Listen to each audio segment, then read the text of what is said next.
Hi all, welcome to my channel.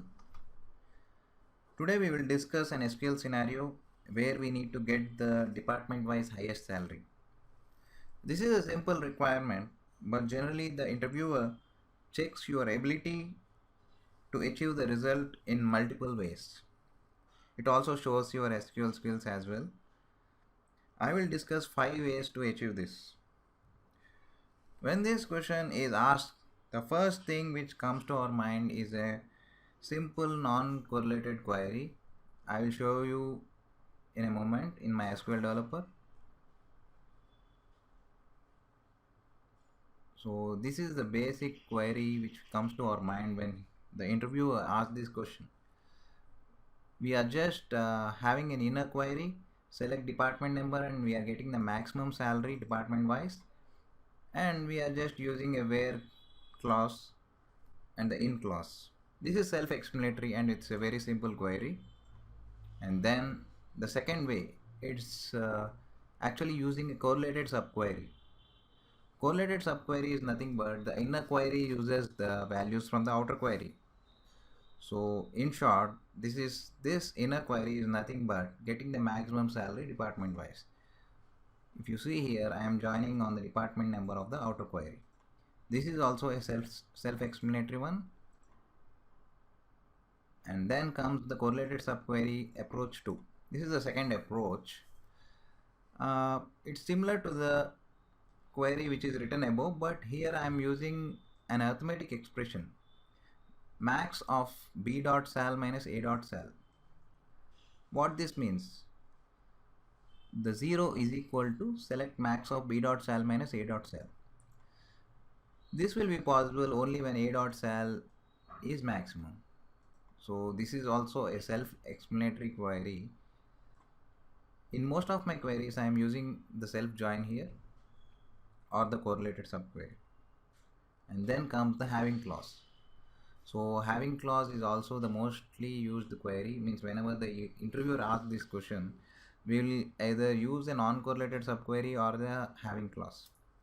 So I am just grouping and then I am using the having clause where a dot sal is equal to max of b dot sal. Got it? And then finally the fifth way, that is using the left outer join. This needs a little bit of explanation and I will help you out on that. First look at the query.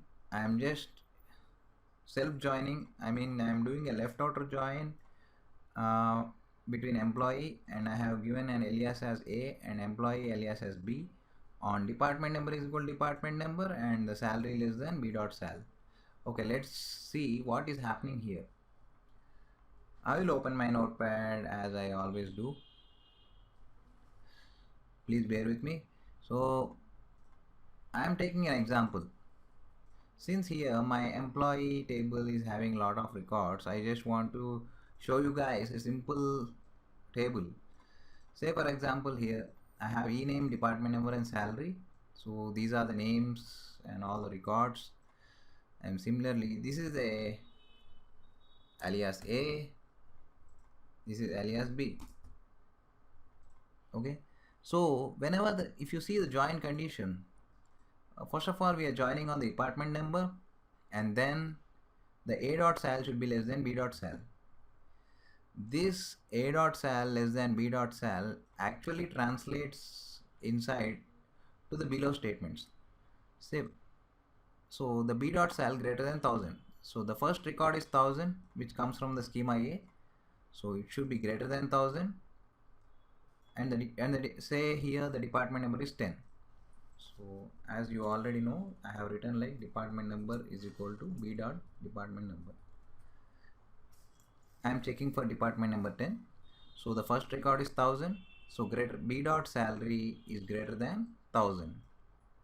Okay, we will get two records.